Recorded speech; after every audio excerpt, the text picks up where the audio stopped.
Yo, what's up? Pag-usapan naman natin ano nga ba ang stock market at paano ba mag-invest dito ang isang simpleng taong tulad natin. Paalala lamang po, hindi ito pyramiding scheme. Hindi ka yayaman agad-agad kinabukasan pag napanood mo ang video na ito. This video is for educational purposes only, okay? Kung bago ka lang sa aking channel, huwag kalimutang i-click ang subscribe button at notification bell para updated ka sa mga video na gaya nito. Let's go! Bago natin pag-usapan ang patungkol sa stock market, ay alamin muna natin kung ano ang investing at ano-ano ang mga investment vehicle ang pwede nating pagpiliang pag-investan bukod sa stock market. So ano nga ba ang ibig sabihin kapag ikaw ay nag-invest? Well, investing means the act of committing money or capital to an endeavor with the expectation of obtaining an additional income or profit. Sa madaling salita, ito ay ang puhunang pera o kapital na ilalagay mo sa isang bagay gaya ng negosyo, real estate, mutual funds, stocks, at iba pa para ito ay lumago. Ang paboritong definition ng investing ay ito. Investing means putting your money to work for you. Diba? Taray, ang pera mo ang magtatrabaho para sa'yo. Karamihan sa atin ay nagtatrabaho para kumita. Kung gusto mo madagdagan ang kita mo, kailangan mong mag-overtime sa trabaho.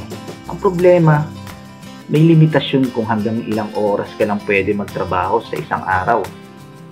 Kapag ganito ang siste, ano ang silbi ng maraming pera kung wala ka namang panahon para ma-enjoy ito? Dito ngayon papasok ang investing. Kapag pinagtatrabaho mo ang iyong pera, pinapalago mo ang iyong kita habang ikaw ay nagtatrabaho, habang ikaw ay nakasakay sa jeep, habang ikaw ay natutulog, at habang ikaw ay nagpe-Facebook. E paano mo nga pagtatrabahuin ang pera mo? Well, ilalagay mo ang iyong hard-earned money sa mga tinatawag na investment vehicles gaya ng una, stocks. Kapag bumili ka ng stocks o shares ng isang kumpanya, ikaw ay magiging part owner nito. Ibig sabihin, isa ka na sa mga may-ari o stockholder o shareholder ng kumpanya. At bilang part owner, makakakuha ka ng bahagi sa profit o kita ng kumpanya. Ang tawag dito ay dividend. Halimbawa, ang PLDT.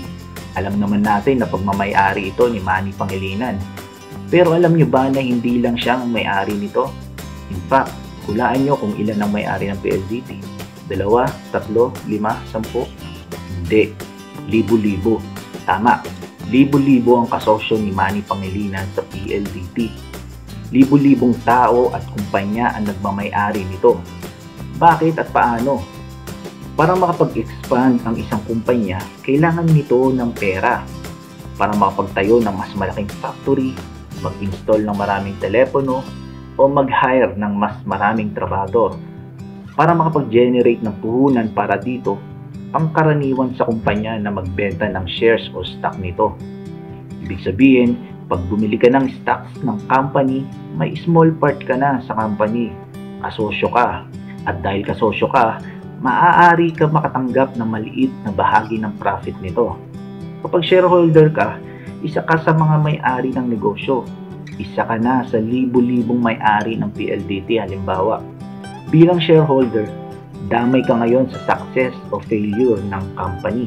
Ibig sabihin, pag kumita ang PLDT, kikita ka rin. Pag nalugi, syempre lugi ka rin. Tingnan natin ang pros sa pag-invest ng stocks. Ang pros nito ay kumpara sa ibang investment vehicles, malaki ang potential na lumaki ang pera mo dito. May bonus kang kita dahil sa dividend. Pwede kang bumili ng stocks ng iba't ibang kumpanya. Ang tawag dito ay diversification. Mamaya ipapaliwanag ko kung ano ang diversification. Tingnan naman natin ang cons sa pag-invest ng stocks. Ang presyo ng bawat share ay nagbabago araw-araw. Kaya pwede kang malugi o kumita araw-araw. Hindi lahat ng kumpanya ay nagbibigay ng dividend. Kapag nalugi ang isang kumpanya kung saan ay isa ka sa mga stockholders, may posibilidad na mawala din ang iyong investment. Pangalawa sa investment vehicles ay bonds. Kapag bumili ka ng bond, ikaw ay nagpapahiram ng pera sa isang kumpanya o sa isang government. In return, babayaran ka nila ng interest at sa kalaunan ay babayaran nila ang halagang pinahiram mo.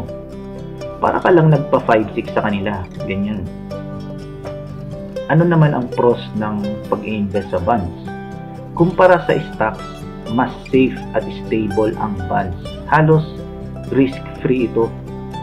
Ang cons naman nito, kaunti lang din ang potensyal na kikitain mo dito dahil mas mababa ang interest rate ng bonds kumpara sa stocks. Malaking pera ang kailangan dito para makabili ng bond. Hindi naman uutang ang gobyerno ng 5,000 lang, di ba? Pangatlo sa investment vehicles ay mutual funds. Ang mutual fund ang pinaka-basic na investment vehicle. Kapag bumili ka ng mutual fund, nakikiambag ka sa ibang mga investors para makalikom ng sapat na pera. Ang perang ito ay ibibigay nyo sa isang fund manager na siya namang mamimili kung saang investment vehicles niya ito ilalagay. Ang pros naman nitong mutual funds, perfect ito sa mga taong walang oras at totally walang alam tungkol sa investing pero gusto nilang mag-invest. Ang pera mo ay naka-invest sa iba't ibang investment vehicles. Ang cons naman nito, bahagi ng binabayad mo sa mutual fund ay napupunta sa fund manager bilang komisyon nito at sa kung anik-anik pang fees. Wala kang control sa iyong investment dahil ang fund manager ang gumagawa ng lahat ng desisyon, real estate, negosyo at iba pa. Marami pang mga investment vehicles out there. Tandaan, kahit sa investment vehicle ka mag-invest, huwag mong kalimutan na kaya tayo nag-invest ay para magtrabaho ang pera natin, para madagdagan ang ating kita. Bago kayo pumasok sa isang investment, make sure na alam at naintindihan nyo ang lahat ng tungkol dito. Magbasa, mag-aral at magtanong. Anyway, ang kakampi mo sa investing ay ang oras. At kailangan mo ng mahabang pasensya. Gusto ko lang i-emphasize na ang pag-i-invest ay hindi isang get-rich-quick scheme. Hindi ka agad yayaman kinabukasan o next month. Taon ang bibilangin bago mo makuha ang ani sa iyong investment. Kaya nga mas maganda na mag-invest habang ikaw ay bata pa. Dahil mahaba pa ang oras at panahon para mapalago ang pera mo. So ano, malinaw na ba sa inyo? Kung hindi pa, mag-question and answer portion tayo. Tanong, kapag nagpundar ka ng 2,000 para magtayo ng isang sari-sari store, investment ba ito? Sagot, oo. Dahil kapag maganda ang pamamalakad mo sa iyong sari-sari store, ay tiyak na lalago ang 2,000 pesos mo. Tanong, kapag bumili ka ng latest model ng iPhone sa halagang 35,000 pesos, investment ba ito? Sagot, hindi. Dahil ang cellphone gaya ng ibang mga gamit ay naluluma. Kung ibebenta mo ito matapos mong gamitin ng ilang buwan, hindi mo na mababawi ang 35,000 pesos mo. Plus, gagastos ka pa para sa load. Tanong, kapag palagi kang tumataya sa loto, investment ba ito? Sagot, hindi. Dahil wala kang kasiguraduhan na mananalo ka. Ang tawag dyan ay sugal. Tanong, investment bang maituturing ang savings account mo sa bangko? Sagot, hindi. Dahil ang average interest rate na ibinibigay sa iyo ng bangko bawat taon ay 3.5% lamang. Ang average inflation rate ng Pilipinas ngayon ay nasa 5.5% kada taon. So, kinakain lang ng inflation ang kinikita mo sa bangko. Ano kamo ang inflation? Ang inflation ay ang pagtaas ng presyo ng serbisyo o ng isang produktong binibili ng isang consumer. Nakakatuwang isipin na 8 sa bawat 10 tao ay may savings account sa bangko. Pero nakakalungkot ding isipin na 1 lang sa bawat 10 tao ang marunong mag-invest. Ang binibigay na interest ng bangko bawat taon ay 2% to 3.5% lamang. It does not beat the 5.5% average inflation. Ito ang dahilan kung bakit ang mayaman ay lalong yumayaman at ang mahirap ay lalong naghihirap. Kulang sa kaalaman ang karamihan sa atin kung paano mapapalago ang ating kita. Nang sa ganon ay matalo natin ang inflation. Alam niyo ba na only 1% of Filipinos are investing in the stock market? Ang 99% sa atin ay nag-iimpok lang sa bangko o nag-i-invest sa iba't ibang investment vehicles. Yung iba, tumataya sa loto na hindi naman maituturing na investment yun. Ito ay sugal. Ano ba ang stock market? Sabi ni Google, the stock market is a place where shares of stock of publicly listed companies are bought and sold. Himay-himayin natin itong definition ni Google kay stock market sa tatlong bahagi. Una, the stock market is a place. Ang stock market ay isang palengke na medyo sosyal at gaya ng isang palengke may mga tindero-tindera rin dito. Pero imbis na karne, gulay, isda at prutas ang paninda nila, ang mabibili mo dito ay ang tinatawag na stock. Dito sa atin, ang Philippine Stock Market ay matatagpuan sa Philippine Stock Exchange o PSE sa Ortigas at sa Makati. Dati, ang stock market ay para talagang palengke kasi nagsisigawan ng mga tao at kailangan nilang gumamit ng mga hand signal para magkaintindihan sila sa gitna ng mga sigawan. Pero computerized na sila ngayon kaya wala nang sigawan. Pangalawa, where share of stock. Ang stock ay isang bahagi ng pagmamay-ari o ownership ng isang kumpanya. Isa lang ibig sabihin ng stock, share o shares of stock. Kapag ikaw ay bumili ng stock sa isang kumpanya, ikaw ay magiging isa sa mga may-ari nito. Ang tawag sa iyo ngayon ay isang stockholder o shareholder. At bilang isa sa mga may-ari, ikaw ay makakakuha ng dividend o bahagi ng kita ng kumpanya. Ang stocks ay isa sa mga investment vehicles. Pangatlo, of publicly listed companies are bought and sold. Ang mga publicly listed na mga kumpanya lang ang pwedeng magbenta ng stock. Para maging public ang isang kumpanya, kailangan nitong mag-apply sa Philippine Stock Exchange. Ang PSE ang responsable sa screening ng kumpanya para matiyak nito na ito ay legal, may track record ng negosyo at hindi bigla-biglang nawawala. Taon-taon, dumadami ang listahan ng mga kumpanya sa PSE. Bakit kailangan i-public ito ng company?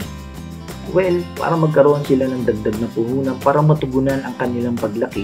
Ang isang kumpanya lumalaki ay lumalaki din ang gastos. Pwede silang mangutang sa bangko o kaya ay mag-issue ng bonds. Yun nga lang, madadagdagan ang gastusin nila dahil sa interest ng inutang nila. Para maiwasan nilang magkautang, maghahanap sila ngayon ng mga investors sa pamamagitan ng pagbebenta ng stocks. Paano ba kumikilos ang stock market? Ang tawag naman sa mga tindero-tindera ng stocks ay brokers o stockbrokers. Sila lang ang binigyan ng authority ng PSE para bumili at magbenta ng mga shares of stocks sa mga investors na katulad natin. Pero sa pangkalahatan, pwede ka lang bumili at magbenta ng stocks sa isang broker.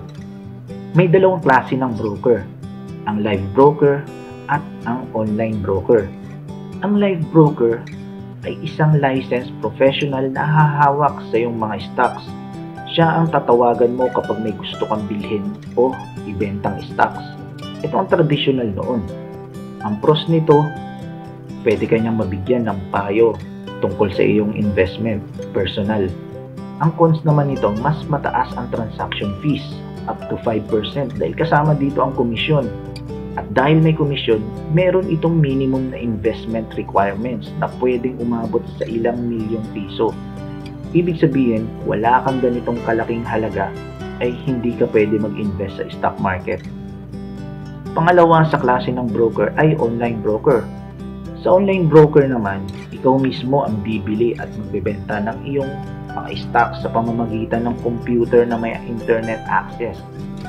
Ang pros nito, sobrang baba ng transaction fees for as low as 0.25%. Pwede ka na mag-invest sa halagang 5,000 pesos. Meron silang samot-saring mga reports at mga information sa bawat publicly listed companies na makakatulong sa iyong desisyon kung saang mga kumpanya ka mag-i-invest. Ang cons nito, ikaw mismo ang bibili o magbebenta ng iyong mga stocks, so kailangan mong mag-aral ng kaunti. Maraming online broker dito sa Pilipinas tulad ng Call Financial, First Metrosec na hawak ng Metrobank, BDO Nomura na hawak ng BDO, BPI Trade na hawak ng BPI, at PhilStocks. Actually, marami pang iba. Pero para sa akin personally, ang Call Financial ang the best. Sila kasi ang pinakamalaking online broker ngayon sa buong bansa. Marami silang mga research reports at mga information sa bawat kumpanya. Meron silang listahan ng mga kumpanyang nire-recommend nila para sa ating mga long-term investors. But wait, there's more. Ang Call Financial ay isa ring publicly listed company, kaya pwede ka ring bumili ng stocks nila. Disclaimer lang po, hindi po ako empleyado o ahente ng Call Financial, hindi rin ako binabayaran para i-recommend ko sila sa inyo. Isa lang ako sa happy and satisfied customer ng broker na ito since 2015 pa. Paano ka kikita sa stock market? Bilang isang long-term investor, may dalawang paraan para ikaw ay kumita sa stock market. Ito ay ang mga sumusunod. Una, dividends. Kagaya ng nabanggit ko sa itaas, ang dividend ay kita ng isang kumpanya na ipinamamahagi sa mga stockholders. Dahil sa dividend, ang iyong investment sa stock market ay maituturing na isang passive income. Your money grows without you doing anything. Ang galing, di ba? Sa experience ko, may mga company na nagbibigay ng dividends once a year, meron ding twice. Iba-iba, depende sa declaration ng kumpanya. Meron ding company na hindi nagbibigay. Pangalawa ay capital gains. Kapag ang isang kumpanya ay lumalaki, ang presyo ng bawat share nito ay tumataas din. Halimbawa, noong 2003, bumili ka ng 50 stocks sa Jollibee Food Corporation. Noong time na yon, ang presyo bawat share ay nasa 20 pesos lang. So, ang total investment mo ay 50 stocks times 20 pesos is equals to 1,000 pesos.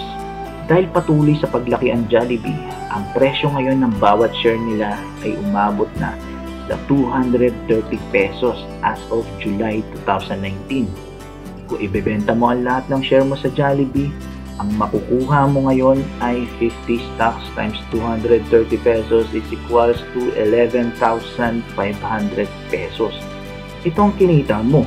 At take note, hindi pa kasama dyan ang dividend at ang compound annual growth rate. Hindi ba delikado ang stock market?